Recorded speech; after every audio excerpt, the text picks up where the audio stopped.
সুপ্রিয় দর্শক, আপনারা দেখছেন এসপিএন বাংলা টিভি। দেখুন ও সাবস্ক্রাইব করুন এসপিএন বাংলা টিভি, দেশ ও মানুষের কথা বলে। আপনারা দেখছেন এসপিএন বাংলা টিভি সংবাদ। 10ই আগস্ট 2024 বাংলাদেশের বর্তমান রাজনীতির প্রেক্ষাপট নিয়ে এসপিএন বাংলা টিভির মুখোমুখি হন বাংলাদেশ সর্বজনীন দলের সভাপতি প্রিন্সিপাল নূর মোহাম্মদ মনির। তিনি এসপিএন বাংলা টিভিকে বলেন, বর্তমান বাংলাদেশের অন্তর্বর্তীকালীন সরকারের কাছে স্বল্প সময়ের ভিতর সবার কাছে গ্রহণযোগ্য সকল দলের অংশগ্রহণের মাধ্যমে সুষ্ঠু নিরপেক্ষ জাতীয় সংসদ নির্বাচন প্রত্যাশা করছেন। নূর মোহাম্মদ মনির তার NP mini English school, Jurain ঢাকায় বসে সাক্ষাৎকার প্রদান করেন। এ সময় উপস্থিত ছিলেন বাংলাদেশ সর্বজনীন দলের সাধারণ সম্পাদক রহমতুল্লাহ জিসান, যুগ্ম সাধারণ সম্পাদক হাসান, অর্থ সম্পাদক পারভিন শিকদার, সাংস্কৃতিক সম্পাদক জাকির হোসেন, মোহাম্মদ রবিউল আলম সিদ্দিক, সুরাইয়া শিকদার নিপা, সুমাইয়া শিকদার, নাজিম খান, শাবনাজ আক্তার। এছাড়াও উপস্থিত ছিলেন বিদ্যালয়ের কোমলমতি শিক্ষার্থীরা। এসপিএন বাংলা টিভি দেখুন, লাইক করুন, শেয়ার করুন, সাবস্ক্রাইব করুন, আমাদের সঙ্গে থাকুন। স্যার, এই বাংলাদেশ সর্বজনীন দল কি আদর্শ উদ্দেশ্য নিয়ে আপনি করছেন? আমরা বাংলাদেশ সর্বজনীন দলের মূল আদর্শ হচ্ছে আমরা স্বপ্ন দেখি, স্বপ্ন দেখাই, স্বপ্নকে বাস্তবায়ন করবো ইনশাল্লাহ। সেই স্বপ্নটা হচ্ছে কি? স্বপ্নটা হচ্ছে বাংলাদেশে আমরা একটা গণতান্ত্রিক রাষ্ট্র প্রতিষ্ঠা করতে চাই, বাংলাদেশকে দুর্নীতি মুক্ত করতে চাই, অন্যায় অবিচার মুক্ত করতে চাই, সন্ত্রাস মুক্ত করতে চাই, বাংলাদেশ একটি শান্তিময় রাষ্ট্র হিসেবে প্রতিষ্ঠা করতে চাই। বাংলাদেশে কোনো হানাহানি থাকবে না, কোনো বৈষম্য থাকবে না। আমরা সকলে মিলেমিশে বাংলাদেশকে একটি শান্তিময় দেশ বিনির্মাণের জন্য আমরা সকলে মিলেমিশে বাংলাদেশে কাজ করে বাংলাদেশকে একটা সমৃদ্ধশালী উন্নতশীল জাতি হিসাবে, উন্নতশীল দেশ হিসাবে গঠন করতে চাই ইনশাআল্লাহ। বিসমিল্লাহির রহমানির রহিম। বাংলাদেশ সর্বজনীন দল আমাদের করার পিছনে মূল উদ্দেশ্য ছিল, আমরা এই পর্যন্ত অনেকগুলো রাজনৈতিক দল বাংলাদেশে দেখেছি, বিশেষ করে আওয়ামী লীগ, বিএনপি, জামাত, যে সকল রাজনীতিগুলোর করার চাপে আমাদের জনগণ আজকে অদৃষ্ট হয়ে গেছে। স্বৈরাচারের পতন আজকে কিছুদিন আগে হয়েছে। আমরা এই ধরনের স্বৈরাচার দুর্ভিক্ষণ বন্ধ করার জন্য, আমরা গণতান্ত্রিক ধারা ফিরিয়ে আনার জন্য এবং ঘুষমুক্ত দুর্নীতিমুক্ত একটা বাংলাদেশ গঠন করার জন্য আমরা সকলে মিলে বাংলাদেশ সর্বজনীন দল গঠন করেছি। আমরা চাই বাংলাদেশে কোনো দুর্নীতি এবং কোনো হিংসা বিদ্বেষ থাকবে না। আমরা এমন একটা দেশ চাই, শান্তিময় একটা দেশ আমরা গঠন করতে চাই। আমি একজন শিক্ষক ব্যক্তিগতভাবে। আমি কেন রাজনীতিতে আসলাম? আমি গত ফেব্রুয়ারি মাসের দিকে বাংলাদেশ প্রতিদিনের একটি পেপারে আমি দেখলাম বাংলাদেশে যারা রাজনীতি করছেন তাদের মধ্যে 70% এই ব্যবসায়ী লোক। আমার প্রশ্ন আসে, কেন ব্যবসায়ীরা রাজনীতির মধ্যে আসবে? ব্যবসায়ীরা যদি রাজনীতি করে তাহলে শিক্ষক সমাজ, জ্ঞানী গুণী যারা আছেন, যারা বিজ্ঞ লোক আছেন, বুদ্ধিজীবী আছেন, তারা কি করবেন? সমাজপতিরা কি করবেন? এর জন্য আমি একজন শিক্ষক হয়ে বাংলাদেশ সর্বজনীন দল গঠন করেছি এবং এই দলের মাধ্যমে আমি বাংলাদেশকে শান্তিময় একটা দেশ উপহার দিব, গণতান্ত্রিক ধারা ফিরিয়ে আনবো এবং বাংলাদেশকে সন্ত্রাস, ঘুষ, দুর্নীতি মুক্ত করবো ইনশাল্লাহ। গণতান্ত্রিক ধারা কিভাবে ফিরিয়ে আনতে চান আপনি? আমি গণতান্ত্রিক ধারা এভাবে ফিরিয়ে আনতে চাই, বাংলাদেশের যে সংবিধানে গণতান্ত্রিক যে ত্রুটিগুলো আছে সংবিধানের মধ্যে গণতান্ত্রিক ধারা ফিরানের, সেই জায়গায় আমি নক করতে চাই। বাংলাদেশের সংবিধান সংশোধন করে যাতে বাংলাদেশের আপাময় সকল জনগণ ভোটের অধিকার সে প্রয়োগ করতে পারে এবং তার বাক স্বাধীনতার সম্পূর্ণ অধিকার সে বাস্তবায়ন করতে পারে, সেই ধরনের একটা রাজনৈতিক প্রেক্ষাপট নিয়ে আমি জনগণের সামনে দাঁড়িয়েছি। এই ধরনের জনবল কি আপনার কাছে আছে? হ্যাঁ, আমার জনবল আছে। বাংলাদেশের সর্বত্রই সর্বজনীন দলের ছোটখাটো কমিটি আমি করেছি এবং জনবল নিয়ে আমি আজকে রাজপথে আছি। প্রেস ক্লাবে আমার মিটিং, আলোচনা সভা চলছে। প্রত্যেক মাসে আমি 2টা করে খাদ্য বিতরণ, জনগণের সেবার জন্য খাদ্য বিতরণ করে থাকি এবং অন্যান্য সামাজিক যে সকল কাজগুলো আছে সেগুলো আমি বাস্তবায়ন করছি ইনশাআল্লাহ। এই মুহূর্তে নির্বাচন হলে আপনি কয়টি আসনে এই মুহূর্তে প্রতিদ্বন্দ্বিতা করাইতে পারবেন? এই মুহূর্তে নির্বাচনে বাংলাদেশে আমি 300 আসনেই আমার প্রার্থী দেওয়ার আমি চিন্তা ভাবনা করতেছি এবং সেরকম কাঠামো আমার আছে এবং সেরকম জনবল এবং কমিটি আমার প্রস্তুত আছে ইনশাল্লাহ। আপনি কি 20 দলীয় জোটের সাথে আছেন? না, আমি কোনো জোটে নাই। আমার দল বাংলাদেশ সর্বজনীন দল। আমি চাচ্ছি বাংলাদেশে একটি শান্তি শৃঙ্খলাময় গণতান্ত্রিক ধারা ফিরিয়ে আনার জন্য আমি নিজে একাই আমার দলকে পরিচালনা করব এবং কোনো জোটের সাথে কোনো দলের সাথে আমি সম্পৃক্ত হবে না। তবে রাজনৈতিক ক্ষেত্রে সম্মিলিত চেষ্টার মাধ্যমে যদি বাংলাদেশের শান্তি শৃঙ্খলা ফিরিয়ে আনা যায় সেই ক্ষেত্রে আমি ঐক্যবদ্ধভাবে সেই সংগ্রামে অংশগ্রহণ করবো ইনশাল্লাহ। আপনার দলের কি নিবন্ধন আছে? আমার দলের নিবন্ধন আমরা আবেদন করেছি। আবেদনে আমাদের দল বাছাইকৃত যে দলগুলো আছে তার মধ্যে আমাদের দল ভালো একটা অবস্থানে আছে। কেন্দ্রীয় পরিষদ কত সদস্য? আমাদের কেন্দ্রীয় পরিষদ 52 সদস্য। সেখানে আমাদের সব সদস্যরা আজকে এখানে উপস্থিত নেই, আমরা গুটি কয়েক এখানে উপস্থিত আছি। তাই 52 সদস্য মধ্যে সবাই অ্যাক্টিভ এবং শিক্ষিত এবং জ্ঞানী গুণীদের নিয়ে আমি 52 সদস্য কেন্দ্রীয় কমিটি। কয়টা জেলা কমিটি আছে আপনাদের? আমাদের প্রায় 50টার উপরে জেলা কমিটি অলরেডি প্রস্তুত হয়েছে। উপজেলা? উপজেলা তো 100-র উপরে। মহানগর? মহানগর প্রায় 30টার মতো মহানগর প্রস্তুত হয়েছে আমাদের। তাহলে আপনি 300 আসনে কিভাবে দেবেন প্রার্থী? এটা তো আমাদের এই পর্যন্ত সম্পূর্ণ হয়েছে। বাকি আসনগুলোতে যাতে আমরা দিতে পারি সেই ধরনের কমিটি করার আমাদের চিন্তা ভাবনা চলছে বা আমরা কমিটি করার ব্যবস্থা নিচ্ছি বা সেরকম কথাবার্তা আমরা সেদিকে আলোচনা করতে যাচ্ছি ইনশাল্লাহ। এই বর্তমান প্রেক্ষাপটে রাজনৈতিক সম্পর্কে যেই দুর্বৃত্ত রাজনীতি চলছে এই সম্পর্কে আপনার অভিমত কি?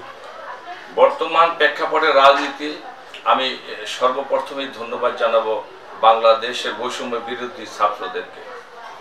যে সকল ছাত্ররা সমন্বয়ের মাধ্যমে আজকে বাংলাদেশের রক্তের বিনিময়ে আজকে বাংলাদেশের একটি গণতান্ত্রিক ধারার যেই পরিবেশ আমরা দেখতে পাচ্ছি, হয়তোবা সম্পূর্ণ আমি আশাতীত নয়, তবে কিছুটা আমি আশাতীত এই জন্য যে আজকে আমরা কয়েকদিন একটা শান্তির মধ্যে আছি। হয়তোবা আমরা এটা ধরে রাখতে না পারলে এই শান্তিটা আমাদের থাকবে না, আবার পূর্বের সেই স্বৈরাচারের দিকে বাংলাদেশ চলে যাবে। এই জন্য আমরা চাই বাংলাদেশের সকল জনগণের কাছে আমার উদাত্ত আহ্বান, আসুন আমরা দ্বিতীয়বার সেই স্বৈরাচারের দিকে না যে আমাদের বাংলাদেশ সর্বজনীন দলের মাধ্যমে আমরা দেশকে শান্তিময় এবং গণতান্ত্রিক প্রক্রিয়া ফিরিয়ে আনি, বাংলাদেশের শান্তিময় দুর্নীতিমুক্ত একটি বাংলাদেশ গঠন করি। এই বৈষম্য বিরোধী ছাত্র আন্দোলনে আপনাদের সম্পৃক্ততা ছিল? জি, বৈষম্য আন্দোলনের সাথে আমাদের সম্পৃক্ত ছিল। আমরা বিভিন্ন স্থানে পানি, তারপরে সামান্য কিছু খাবার আমরা বিতরণ করেছি। আমার 2 মেয়ে সর্বত্র এই বৈষম্য আন্দোলনের সাথে সংগ্রামী চেতনা নিয়ে তারা মাঠে ছিলেন, রাস্তায় ছিলেন এবং এখনো আছেন ইনশাআল্লাহ। বর্তমানে যে অভ্যন্তরীণকালীন সরকার গঠন হয়েছে, এটা কতদিনের মেয়াদে করতে চাচ্ছেন আপনারা? তত্ত্বাবধানকালে যে সরকার আমরা এখন দেখতে পাচ্ছি নোবেল বিজয়ী ডক্টর মোহাম্মদ ইউনূসের মাধ্যমে এবং অন্যান্য যে 17 জন সমন্বয়ক নিয়ে তারা এই তত্ত্বাবধায়ক সরকার করেছেন, আমরা চাচ্ছি এই সরকারটা দীর্ঘমেয়াদী না হয়ে সর্বোচ্চ 3 থেকে 6 মাসের মধ্যে একটি সাংবিধানিক সরকার বা সংবিধান সংশোধন করার সরকার বা সর্বদলীয় সরকার গঠন করে তারা রাজনৈতিক নেতৃবৃন্দর কাছে রাষ্ট্র পরিচালনার দায়িত্ব অর্পণ নির্বাচনের মাধ্যমে ক্ষমতা অর্পণ করবেন এবং তারা এমনও করতে পারেন গণপরিষদের নির্বাচনের মাধ্যমে সংবিধান সংশোধন করে তারপরে একটি সকল রাজনৈতিক দলকে নিয়ে একটি নির্বাচনের আয়োজন করতে পারে। সেই ক্ষেত্রে হয়তোবা অন্তর্বর্তীকালীন সরকারের মেয়াদটা একটু বেড়ে যাবেন, কারণ গণপরিষদের মাধ্যমে যখন আমরা সংবিধান সংস্কার করব সেই ক্ষেত্রে কিছুটা সময় বেশি লাগবে। সেই ক্ষেত্রে সর্বদলীয় রাজনৈতিক দল নিয়ে একটি ছায়া সংসদ বলি বা সর্বদলীয় একটা সরকার বলি, তার মাধ্যমে যেন বাংলাদেশটা শান্তি শৃঙ্খলা ফিরিয়ে আনা যায়। বর্তমানে বাংলাদেশের ছাত্ররা আজকে ট্রাফিকের কাজ করছে, ওরা কতদিন করবে? সেখানেও একটা প্রশ্ন আছে।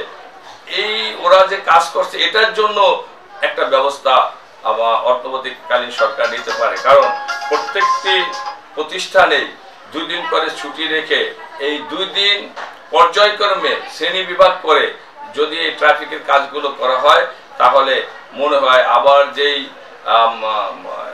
গাড়িতে যে চাঁদার ব্যবস্থা ছিল, সেই চাঁদার ব্যবস্থা অলরেডি আমরা 3-4 দিন বন্ধ দেখেছি। আমরা বাংলাদেশে চাই না পুনরায় সেই গাড়ির চাঁদার ব্যবস্থা ফিরে আসুক। আমরা বাংলাদেশে চাই না পুনরায় আবার সেই দুর্নীতি ফিরে আসুক। ছাত্রদের আমি সালাম জানাই, সদস্য সূত্রে ওদেরকে আমি সালাম জানাই। এর জন্য ওরা নিখুঁতভাবে এবং নির্ভয়ে এভাবে ওরা বাংলাদেশের সকল কাজগুলো ওরা করে যাচ্ছে এবং আমাদের দেখিয়ে যাচ্ছে যে কিভাবে দুর্নীতি মুক্ত করা যায়, কিভাবে বাংলাদেশকে সমৃদ্ধশালী করা যায়, বাংলাদেশের কাঠামো শক্তিশালী করা যায়। বিগত সরকারের, যেমন আওয়ামী লীগ সরকারের যে 16 বছর ক্ষমতার দুর্বৃত্ত করেছে, তারা এই সম্পর্কে আপনার মন্তব্য কি? আওয়ামী লীগ যে দুর্বৃত্তন করেছে, আওয়ামী লীগ বাংলাদেশের সকল স্তরকে ধ্বংস করে দিয়েছে। সেই ক্ষেত্রে বিচার বিভাগ আজকে ধ্বংস,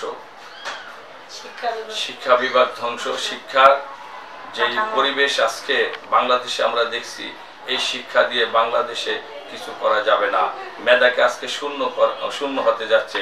আমি চাই এই শিক্ষা ব্যবস্থার আমূল একটা পরিবর্তন আনতে। সেটা বাংলাদেশ সর্বজনীন দলের শিক্ষা ব্যবস্থার পরিবর্তনের রূপরেখা আমরা প্রেস ক্লাবে দিয়েছিলাম।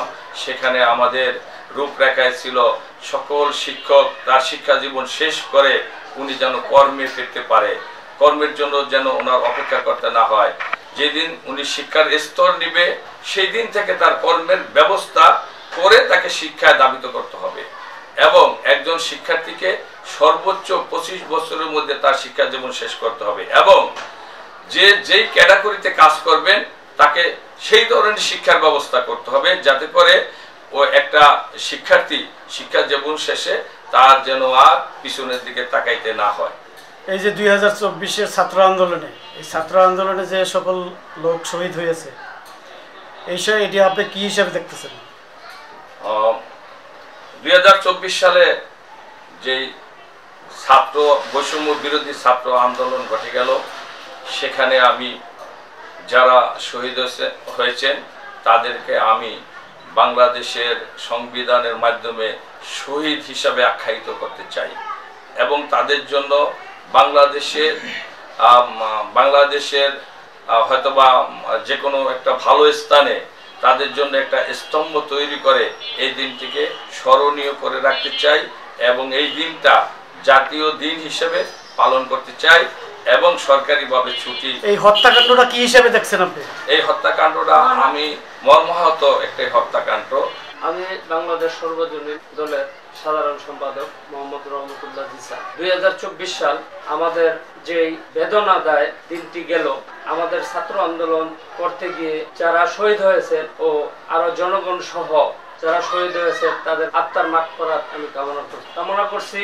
যে ছাত্ররা আজ গণহত্যায় শহীদ হয়েছে, এটা স্বৈরাচারী কায়দায় যেভাবে আওয়ামী লীগ তাদেরকে হত্যা করেছে, এই হত্যার আমরা এই দেশে বিচার চাই। যারা আহত হয়েছেন তাদের চিকিৎসার ব্যবস্থা করার জন্য বর্তমান তত্ত্বাবধায়ক সরকার তাদের কাছ থেকে আমাদের আবেদন ও চাওয়া তাদের পরিপূর্ণভাবে চিকিৎসা করার ব্যবস্থা করা ও ক্ষতিপূরণ দেওয়া। আসলে আমরা এই দেশের জনগণ যেই ক্ষতিগ্রস্ত হলাম এই 16 বছরে, এই ক্ষতি আমার মনে হয় 50 বছরে আমরা পূরণ করতে পারি কিনা এটা আমাদের সন্দেহ। বর্তমানে কি ধরনের নির্বাচন চান আপনারা? আমরা বর্তমানে নির্বাচন চাই, গণপরিষদের সর্বদলীয় সকলকে নিয়ে একটা সুষ্ঠু নির্বাচন চাই আর সেই নির্বাচনে যারাই জয় হয় তাদেরকে বুঝায় দেওয়া। এই যে বিগত সরকার যেই প্রায় 16 বছরে যা দুর্নীতি করেছেন, যা অনিয়ম করেছেন, এই সম্পর্কে কি ব্যবস্থা নেবেন আপনারা যদি সরকার গঠন করেন? আমরা এই সরকার যে অত্যাচার অবিচার করে গেছে, এই অত্যাচার অবিচারের আমরা এমন ব্যবস্থা নেব যেটা সারা বাংলাদেশের মানুষ মনে করে যে এটা সুস্থ সফল বিচার হয়েছে। সেই বিচারের দিকে আমরা সকলে সকলে মিলে উদ্যোগ নেব ইনশাআল্লাহ। এই অভ্যন্তরীণকালী সরকার কতদিনে হলে আপনাদের মনে হয়? আমার মনে হয় 3 মাস বা অতিরিক্ত 6 মাসের মধ্যে আমরা নির্বাচন চাই। আমরা 10ই আগস্ট বাংলাদেশ প্রতিদিন পত্রিকায় আমরা দেখতে পাচ্ছি বর্তমান অন্তর্বর্তীকালীন সরকারের যারা দায়িত্বে আছেন তাদের দুঃখের বিষয় বলতে হয়, বাংলাদেশের যেই অন্তর্বর্তীকালীন সরকার হয়েছেন, যে সকল মন্ত্রণালয়গুলো বিভাজন করে তাদেরকে দায়িত্ব দেওয়া হয়েছেন, সেখানে আমরা একটা বিষয় আক্ষেপের সাথে বলতে হয়, যে বিষয়টা জাতির মেরুদণ্ড তৈরি করবে, জাতিকে তৈরি করবে, সেই বিষয়ে কোনো সমন্বয়কে বা কোনো মন্ত্রণালয়কে বিভাজন করে দেওয়া হয়নি। সেটা হচ্ছে এই অন্তর্বর্তীকালীন সরকারের শিক্ষা ও সংস্কৃতি। এটা বাংলাদেশের এবং প্রত্যেকটা জাতির একটি ইম্পর্টেন্ট বা গুরুত্বপূর্ণ মন্ত্রণালয়। সেই মন্ত্রণালয় আমরা দেখতে পাচ্ছি কাউকে দায়িত্ব দেওয়া হয় নাই, এই মন্ত্রণালয় খালি রয়েছে, তা কাউকে সহ হিসেবেও দায়িত্ব দেওয়া হয় নাই। আমি চাইব এই অন্তর্বর্তীকালীন সরকারে যারা আছে তাদের প্রতি আমার আবেদন, এই সরকারের শিক্ষা ও সাংস্কৃতিক বিষয়ে একজন মন্ত্রণালয়ের দায়িত্বে একজনকে নিয়োগ করার জন্য বা একজনকে এখানে দায়িত্ব দেওয়ার জন্য। এই বর্তমান সরকারের যে প্রধান উপদেষ্টা ডক্টর ইউনূস সাহেবকে আপনি কিভাবে দেখছেন? ইউনূস সাহেব, নোবেল বিজয়ী ডক্টর মোহাম্মদ ইউনূস সাহেবকে আমি একজন সমাজসেবক হিসাবেই ধরে নিলাম, এবং উনি যেহেতু নোবেল বিজয়ী, আমরা চাইব বাংলাদেশ বিনির্মাণ নয়, উনি সারা বিশ্বকে বিনির্মাণ করবেন। তবে বর্তমান প্রেক্ষাপটে উনি আমাদের পাশে এসে দাঁড়িয়েছেন, এই জন্য ওনাকে আমরা ধন্যবাদ জানাই এবং শুভেচ্ছা জানাই। তবে আমাদের আশা থাকবে বাংলাদেশ সুশৃঙ্খল করে বাংলাদেশে পুনরায় গণপরিষদের নির্বাচনের মাধ্যমে অথবা সংবিধান সংশোধন করে সকল রাজনৈতিক দলকে নিয়ে একটি গণতান্ত্রিক প্রক্রিয়ার একটি নির্বাচন, গ্রহণযোগ্য একটি নির্বাচন দিয়ে উনি পুরা বাংলাদেশ তো নির্বাচিত করবেন, নির্বাচিত প্রতিনিধির কাছে ক্ষমতা হস্তান্তর, নির্বাচন প্রতিনিধির কাছে ক্ষমতা হস্তান্তর করে উনি বিশ্বের যে সকল রাষ্ট্রগুলো আছে শুধু বাংলাদেশের দিক নির্দেশনাই নয়, উনি সারা বিশ্বকে নিয়ন্ত্রণ করবে, বাংলাদেশের হয়ে উনি বিশ্বকে নিয়ন্ত্রণ করবে এবং বিশ্বকে পরিচালনা করবে, বিশ্বের নেতৃত্ব স্থানে উনি নেতৃত্ব দান করবেন, এই আশা আমি ব্যক্ত করি। শেখ হাসিনার সরকার এই যে প্রায় 16 বছর যেই হত্যাকাণ্ড কিনি ঘটাইছে, এই এটার কি বিচার হবে?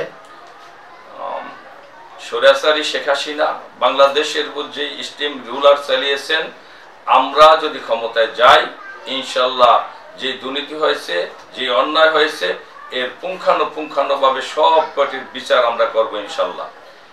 অনেক ধন্যবাদ আপনাকে। আসসালামু আলাইকুম, ধন্যবাদ সকলকে।